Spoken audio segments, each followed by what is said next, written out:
لیکن یہ جو سیل ٹیکس ہے اس کی وجہ سے کافی انویسٹرز نے اپنی انویسٹمنٹس روک دی ہیں، کافی JVs سائن ہونے جا رہی تھی چائنیز مینوفیکچررز کے ساتھ پاکستانی کمپنیوں کی، وہ جو اس وجہ سے رک گئی ہیں، اس کی وجہ یہ ہے کہ یہ جو سارے کا سارا را مٹیریل باہر سے آنا ہے، اس کی جو امپورٹ ڈیوٹیز اور جو ٹیکسز ہیں وہ ڈیفرنٹ ہے، اور جو فنش پروڈکٹ آتی ہے وہ ڈیفرنٹ ہے. یعنی کہ انٹرسٹنگ بات یہ ہے کہ اگر آج آپ پورے کا پورا بنایا سولر انورٹر یا پینل باہر سے امپورٹ کر لیتے ہیں تو اس پہ کسٹم ڈیوٹی تو نہیں ہے، سیل ٹیکس ہے. لیکن اگر آپ را مٹیریل امپورٹ کرتے ہیں تو اس پہ کسٹم ڈیوٹی بھی ہے، سیل ٹیکس بھی ہے، انکم ٹیکس بھی ہے. یعنی کہ محمد فرحان 15 سال سے زائد عرصے سے شمسی توانائی کے کاروبار میں مصروف ہیں. ان کا کہنا تھا کہ نئے شامل کیے گئے سیلز ٹیکس کی وجہ سے انہیں بہت زیادہ کاروبار کا نقصان ہوا ہے. میں اگر پچھلے سال فروری مارچ کی بات کروں تو ہم لوگوں کے پاس ہم 30 دن کا کسٹمرز کو ٹائم دیتے تھے کہ جی آپ کی جو باری ہے وہ 30 دن بعد آئے گی، آپ کا سسٹم لگے گا. اور اگر آج کی بات کروں ٹیکس لگنے کے بعد تو ہم لوگ فارغ بیٹھے ہیں. مطلب کہ اب اگر ہم تو کہیں گے ابھی کوئی صاحب آئیں اور ہمیں بولیں کہ جی سولر سسٹم لگا دیں تو میں خود ابھی چل کے جا کے تو اس کا سسٹم خود لگانے لگ جاؤں گا کہ پوری کی پوری انڈسٹری بیٹھ گئی ہے اس ٹیکس کی وجہ سے. محمد عرفان تجارت اور سرمایہ کاری کے consulate general of Pakistan Guangzhou نے کہا کہ شمسی توانائی سسٹم آلات کی بڑھتی ہوئی قیمت قابل تجدید توانائی کی ترقی کے لیے خطرہ ہیں. ٹیکس میں اضافے کی وجہ سے سولر انرجی مہنگی ہوتی جا رہی ہے. اس طرح بین الاقوامی مارکیٹ میں نقصان کے ساتھ پیداواری لاگت میں اضافہ ہو رہا ہے. جب GST لگتا ہے تو ڈیوٹیز اور ٹیکسز کے فائدے تو ہوتے ہیں، لوکل مینوفیکچرنگ اسٹرانگ ہوتی ہے، لیکن GST نہ صرف لوکل مینوفیکچرر پہ بھی ہے بلکہ امپورٹڈ پہ بھی ہے. تو یہ اس سے مطلب ایکولی ہی ان کو دونوں کو، جو لوکل مینوفیکچرر ہے اور امپورٹڈ ہے، تو ایکولی امپیکٹ کرے گا. شمسی توانائی 8P توانائی کے بعد دوسری صاف ترین قابل تجدید توانائی ہے.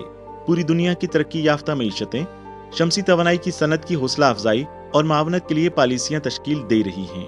2022 کے آغاز میں پاکستانی حکومت نے سولر پینلز، انورٹرز اور متعلقہ آلات پر 17% سیل ٹیکس عائد کرنے کا فیصلہ کیا، جو ملک میں قابل تجدید توانائی کی ترقی پر منفی اثر ڈالنے کے لیے سمجھا جاتا ہے. انڈسٹری کے بہت سے شکوک و شبہات کے باوجود انٹرنیشنل واٹر مینجمنٹ انسٹیٹیوٹ کے ڈاکٹر عظیم نے مثبت جواب دیا. جی، تو یہ جو ایکسٹرا سیلز ٹیکس لگا ہے، یہ فائنینس سپلیمنٹری بل جو ہے 2021-22 پاس ہوا تھا اور یہ جنوری کے سٹارٹ سے جو ہے لاگو ہوا ہے. اب اس میں یہ ہے کہ کیونکہ پاکستان میجورٹی ریلائی کر رہا ہے امپورٹ کے اوپر، سولر پینلز بھی، انورٹرز بھی، تو obvious سی بات ہے کہ اس کی پرائس جو ہے وہ بڑھ گئی ہے اور ایٹ دا مومنٹ مارکیٹ میں جو ہے اس کی خرید و فروخت زیادہ نہیں ہو رہی. لیکن اگر اس کا آپ دوسرا پرسپیکٹیو دیکھیں تو 2019 میں گورنمنٹ نے اناؤنس کیا تھا کہ لوکل مینوفیکچرنگ کے اوپر 5 سال کا جو ہے ٹیکس ریلیف دیا جائے گا. So at the same time میرا خیال سے اپرچونٹی بھی ہے کہ جو لوکل مینوفیکچرنگ ہے ان پروڈکٹس کی، اس کو گورنمنٹ انکریج کر رہی ہے کہ اس کو بڑھایا جائے، اور وہاں پہ ہمارے پاس اپرچونٹیز ہیں کہ ہم لوگ خود سے پروڈیوس کریں اور زیادہ امپورٹس کے اوپر ریلائی نہ کریں. ڈاکٹر عظیم نے کہا کہ اس وقت پاکستان میں سولر انرجی کی مارکیٹ عروج پر ہے. اگرچہ کنزمپشن ٹیکس کے بعد قیمت میں اضافہ ہوا ہے، لیکن یہ مقامی صنعتوں اور مقامی مسابقتی اداروں کے لیے ایک ترغیب ہے اور مقامی مینوفیکچرنگ کمپنیاں زیادہ مسابقتی ہو جائیں گی. ریاستی گرڈ میں 2100 میگا واٹ صاف توانائی کے انضمام کے ساتھ پاکستان کے قومی توانائی کے ڈھانچے میں اس وقت قابل تجدید توانائی کا حصہ 5 سے 6% ہے. 2020 تک جاری کردہ قابل تجدید توانائی اور متبادل توانائی کی پالیسی کے مطابق پاکستان میں غیر آبی قابل تجدید توانائی کی طاقت کا 2025 تک تناسب تیزی سے 6 سے بڑھ کر 25% ہو جائے گا اور 2030 تک یہ تناسب مزید 30% تک بڑھ جائے گا. تو سولر میں بھی اب چونکہ لوکل مقامی طور پہ بھی بننا شروع ہوئے ہیں چائنیز کمپنی کے ساتھ، اور انورٹرز بھی بن رہے ہیں ہمارے یہاں، اور یہاں چائنا سے بھی امپورٹ ہو رہے ہیں.